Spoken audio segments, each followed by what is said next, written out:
If we really listen to our body, there are so many things that we're going to notice about it. We're going to realize where our pain comes from and how we want care to be expressed.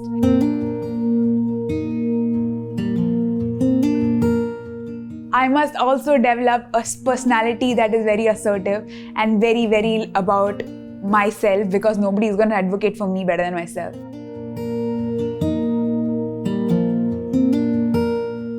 Hi, I'm Tejaswi. My pronouns are they and she.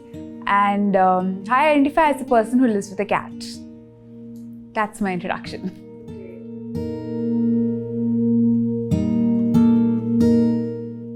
So you're a cat person?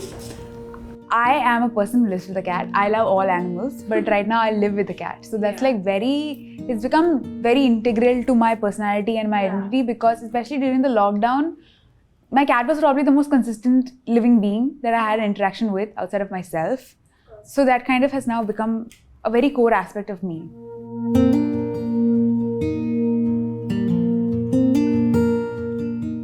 I think for me, when someone says family, I don't quite know where it ends, so to speak, and that's probably one of the biggest ways in which I have explored relationship, which is different from how we are told to explore that relationship. For me, my family, whether by presence or by absence, I have counted so many people as part of my family, that it's not just the people that I live with permanently, because I've also not lived permanently with any one person or any two people for a very long time during my childhood and even in adulthood. So my relationship with my family has been like relationships where I have been accepted for who I am, or not even accepted, but just like where I've been witnessed for who I am in a diverse set of situations, and that is what I count as family. There is a certain intimacy to kind of watching me going through the motions of my day, which literally nobody else outside of people that I've lived with or kind of made privy to my life have ever seen. And that's not particularly, I don't think of it as something gross or something desirable. I don't particularly think of it as good, bad, ugly, beautiful, etc.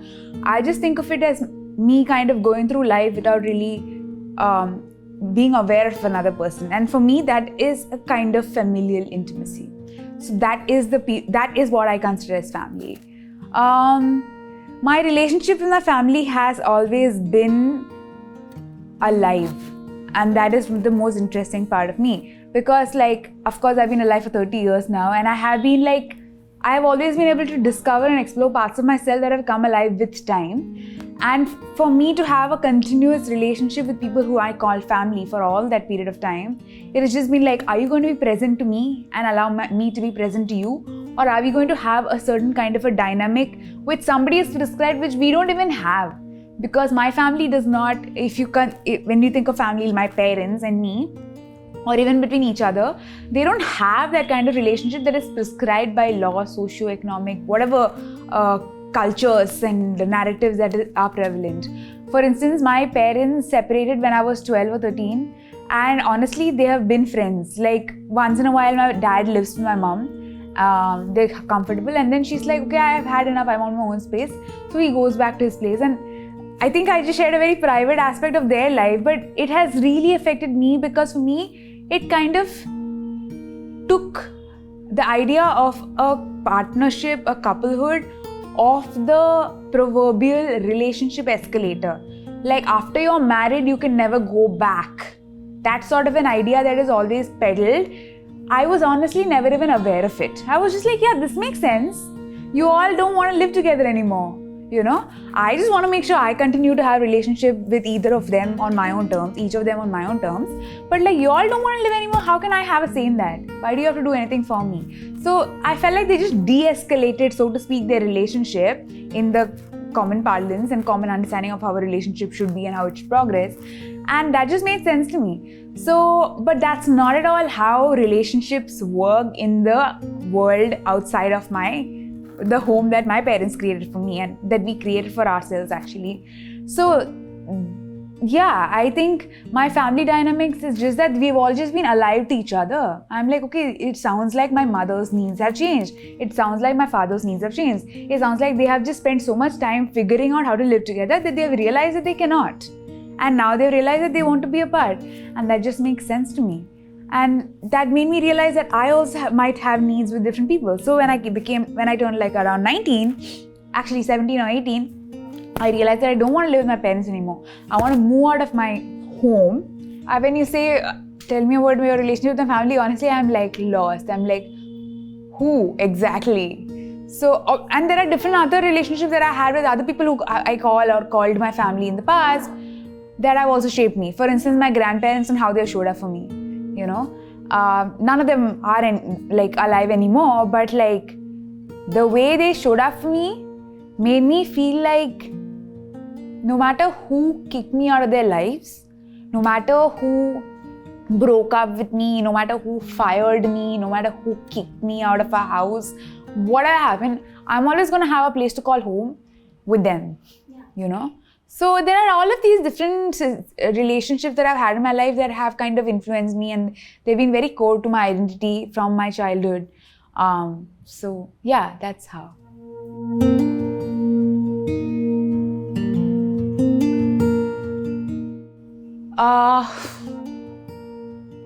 When it comes, I think like I am a queer person, and I'm queer in literally every way that I can think of. I am a queer person who's grown up in a cis heteronormative society, right? And that means I am constantly feeling like I'm at tenterhooks, is that the word? With the world. And that has always made me think more about my desires, my wants with the world, and what sort of relationships am I going to place myself in to be able to access what I desire and what I find intimate and what I find pleasurable. So this has been me all my life. I've always been like, okay, so why must I date you?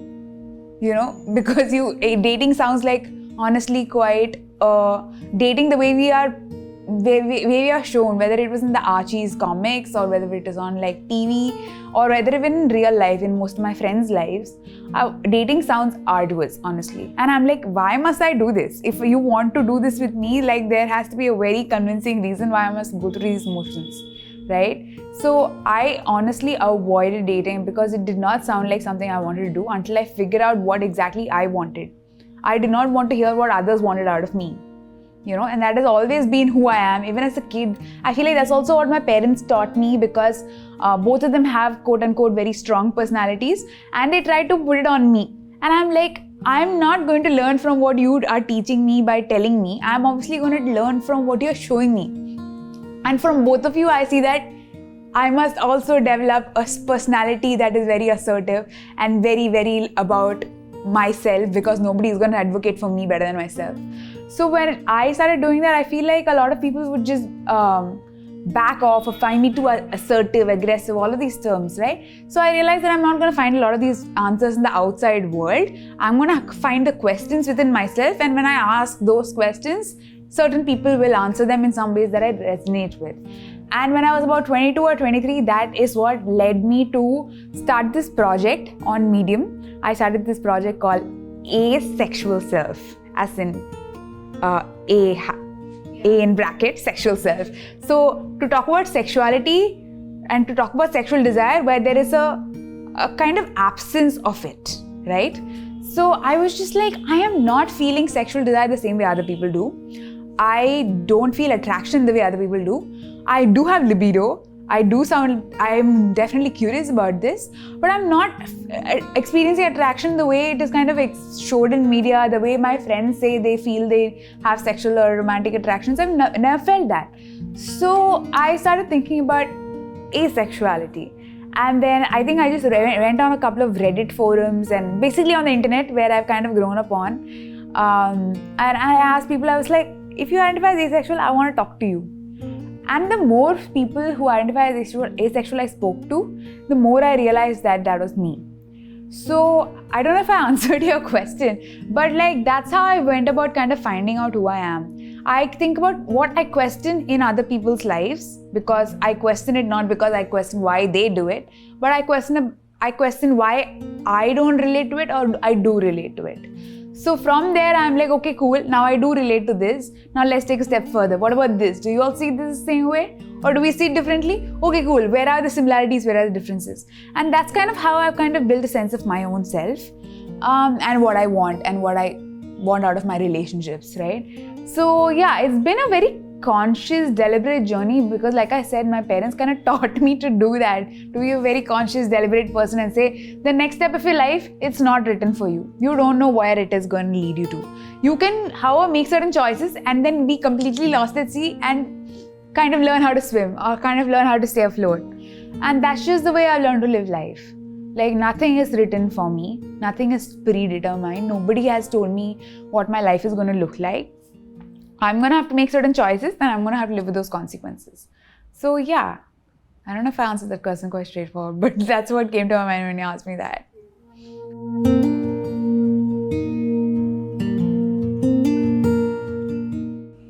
I think there are certain coping mechanisms that are seen as desirable and there are certain coping mechanisms that are seen as undesirable. So we all have coping mechanisms. To be alive, we have to cope with certain unsettling circumstances, whether they are joyous, even if there's too much positivity, you're like, whoa, this is still a big change and I was not ready for it.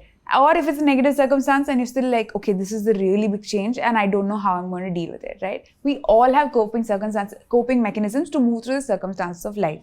It's just that some of them are seen as desirable, some of them are seen as undesirable.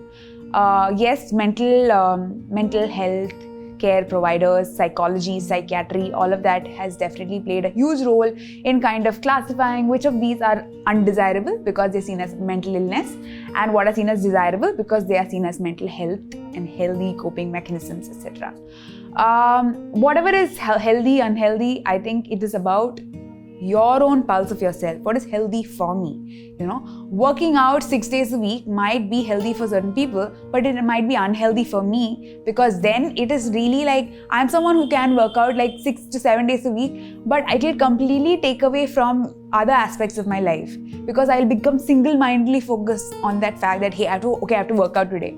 I'm someone who gets into routines a lot, and if I get into routines a lot, then I'm really missing out on all that life has to offer me.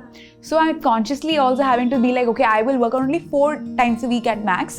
The other 3 days, I will try to do something else because that is what life is for, right?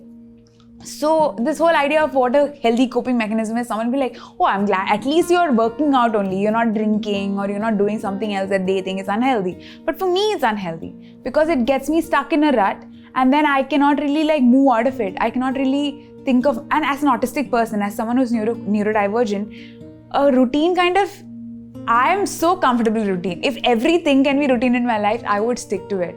But I also know that is going to be unhealthy for me because I will also feel very understimulated in life.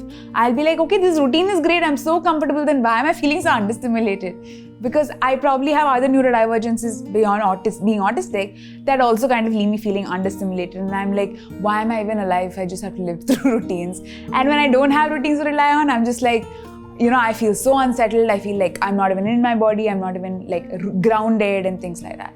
So this whole idea of coping mechanisms is just about like this whole good, bad, healthy, unhealthy, which I don't really subscribe to because I just have to check in with myself. I'm like, am I feeling good during doing this? Am I feeling good doing this on a consistent basis? Am I feeling good doing in the environments that I'm doing it in? Is the environment conducive and supportive of me pursuing this? Then okay, it is working for me. If it is not, if it's a one-off experience, then that's fine. To have a one-off experience that is so-called unhealthy, even if it's on my own terms because I'm feeling explorative or adventurous, and that's still a decent enough thing. And there are certain coping mechanisms that become habitual because because of a continuous circumstance, right? Whether it's a good circumstance or bad traumatic circumstance, anything that I don't have the resources to kind of handle. And what's wrong with that? I feel like there is always the side to it that is seen as like I'm someone who is quite restrained when it comes to expressing my emotions, and people see that as calm and collected and things like that. But on the other hand, I genuinely cannot unless someone, and people who are close to me have learned that they continuously probe and they continuously engage with my feelings even when I'm talking about it in the most abstract ways, to talk about it in like ways that talk about a particular instance and to talk about it from an experiential point of view. And that is also incredible because I'm like, okay, cool. I don't have to always talk about myself as a holistic person. I can talk about a particular instance, say that is one instance that happened in my life. Whereas when you talk about a coping mechanism or a personality, you're always talking about me as a person and who I've become as a person, as opposed to that one instance. You've let me become defined by that. So it's like a tightrope. Once again, I'm always moving between the two extremes of it. And I think everybody else does that too. And it's just that how we think about it we've been trained to think about it in good or bad, healthy, binary ways. And I don't subscribe to that.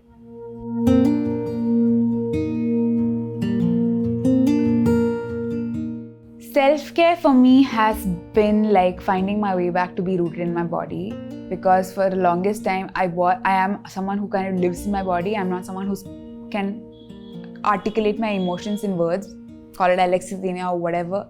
I cannot articulate my emotions in words. My emotions are very rooted in my body, and I can always say my back is hurting, my shoulders are tight, I need to lie down, I need to eat this particular food, my tummy is growling, my things, or my muscles are tight in my hamstrings or whatever.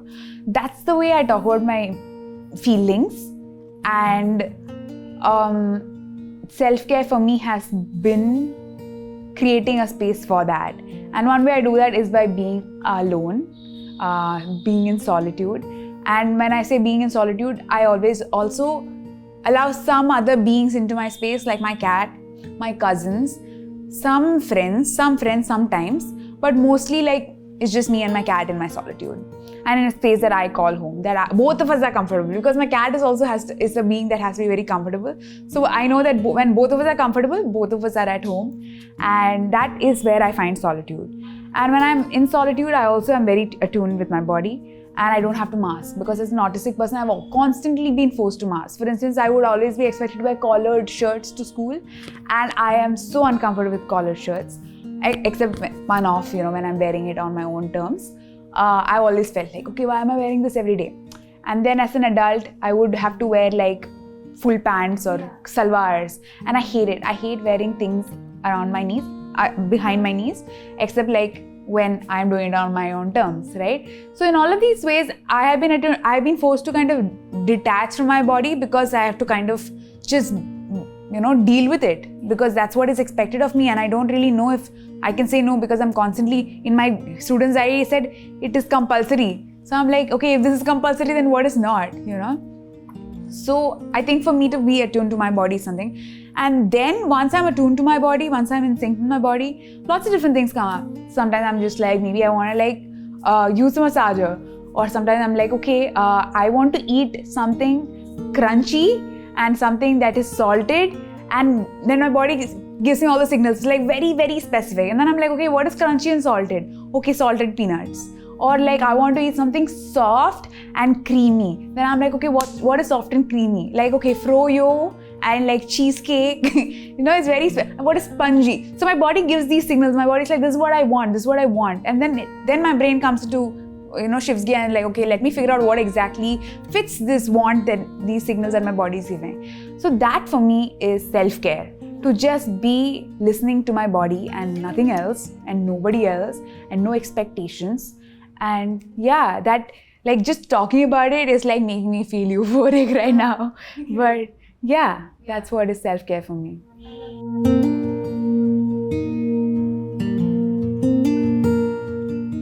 Yeah, I'm just gonna add something to that like has been something that I found. My grandmother passed away in 2015 or 2016. I'm sorry, I'm really bad with dates. But it was like a life-changing event for me. And before she passed away, she used to always ask me. So my grandparents, that's another thing. For me, the way I've cared for the people that I love has also been very physical. They've always been like, my back hurts. And I'm like, okay, let's do something about that, right? So my grandmother would be like, I need someone to kind of clean my foot. And I mean, she would ask me, she'd be like, can you clean my foot and cut my nails for me, my toenails? Because it's very hard after a certain age to bend and also like do that. It's very like time consuming. It takes a lot of effort, and to just ask one of your grandchildren like just made sense to us. So I was like, okay, yeah, sure. And her nails felt texture wise, they felt different from my nails, right? Her feet, again, texture and like even shape and all of it looked very different from mine. But especially her nails, I'm going to talk about that, her toenails.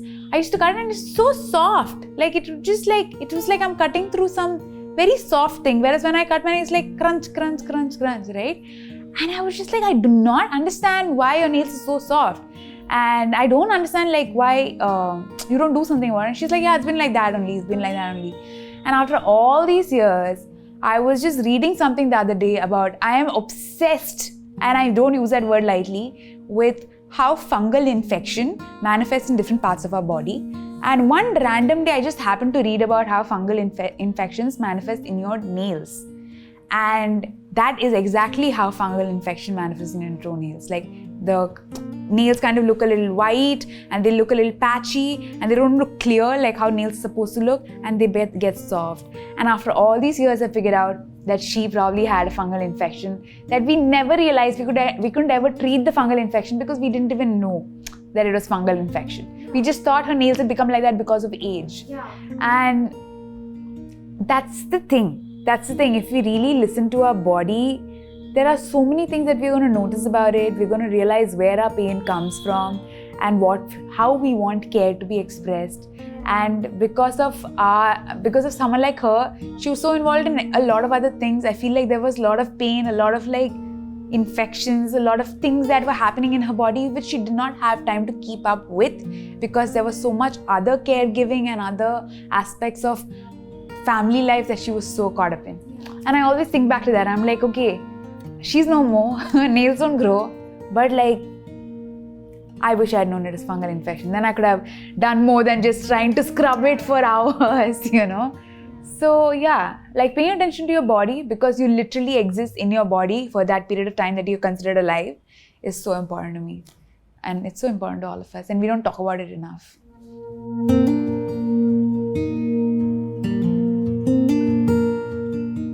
I feel like in my family, they talk about genitalia a lot. I love that. I don't. I feel really uncomfortable. I'm like, why does my family talk about it so much? But I remember, like, you know, when I first started having like sprouting pubic hair, I was so shocked. I was just like, this was like literally baby skin until like 5 days ago. And suddenly there's like hair.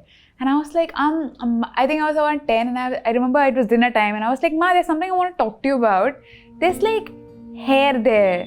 And she was just like, oh yeah, okay. Oh, I see it started growing. And I was like, yeah.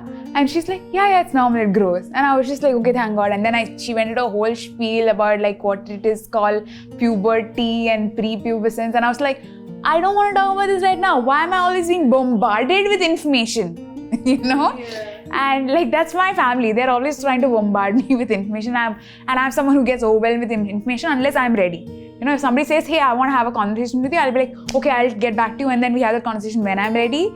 That is how I want. But my family has always bombarded me with information about something that's taboo in the outside world. So it's like always been hard for me. And I also remember this one time when I did have a UTI. I again spoke to my mom about it. I was like, I had this UTI and I don't know what to do. And then she took me to the doctor. And even today, when I think about going to the gynecologist, I'm very averse to doctors because I feel like they're very intrusive. They behave like experts about my body and I'm just like, nobody is an expert on my body but me because I've lived with it only, right? So I was like, I don't know what to do, and she took me to the gynecologist and she kind of navigated that conversation, and even then I felt quite intrusive, but I felt it was deflected. She kind of took the heat for something that would be directed at me, you know. And yeah, even the way she dealt with it, even the way applying ointments and everything, she kind of took care of it, and I was just like, okay, cool. That was really nice for me, and there was no shame around it. I did not feel anything. My mom would keep saying, you came out of this part of my body. Why are you feeling ashamed over this part of your body? So in that sense, my family, I feel like, has over-normalized genitalia for me. So I don't necessarily feel conscious talking about it. I actually feel conscious when it is talked about in derogatory ways. I feel conscious when it's talked about in what is seen as disgusting ways. I feel conscious talking about it in what's seen as like making light, making humor of something that is very real, very painful, I know like some people have said that, you know, like making jokes of something traumatic is how they cope. But for me, when I'm like, but this sounds legitimately painful, why are we joking about it? we joke about STIs, we joke about, because we say it's disgusting, those creepy collies getting it that way and things like that. That makes me very uncomfortable. I'm like, we barely talk about it. If we talked about it and then we make fun of it, that it makes sense. But if you're just only joking about it, that I feel like we're feeding into the misinformation around it. That does not attach that level of seriousness and importance. Yeah. And I'm fine with doing that if you're having a serious discourse about it. If this exists and then we joke about it, I don't mind. If this doesn't exist and then we're constantly joking about it, then it's very shamey. And that's what makes me uncomfortable. So people are like, why are you uncomfortable with pee and poop jokes? Because we never have a honest conversation, and that is literally a part of our daily, or if not regular, functioning of our body. And like most, even if you think of intimacy, when I think about intimacy, I also want to know, like, how have you, like, the color of your urine, like, has it changed? Is it like, are you drinking enough water? That's one of the ways in which we intimate with our body. Have I been drinking enough water? Did it like burn when I was peeing this morning, right? Was my bowel movement like easy, or was it, painful for me? Or was it like was I feeling queasy? Some mornings I wake up and I feel like I want to throw up, and I realize my body is reacting to stress. We don't talk about these things because they are very, very open reflections of how our body is doing, and we don't want to talk about that, but we're going to make jokes about it. That is what is uncomfortable for me. I'm like, you talk to me about what is the actual thing, and then we'll make all the jokes you want, So yeah, that is like how I would approach that aspect of, talking about these so-called taboo or hidden topics, which is basically our very natural, organic, bodily subjects or topics. So yeah.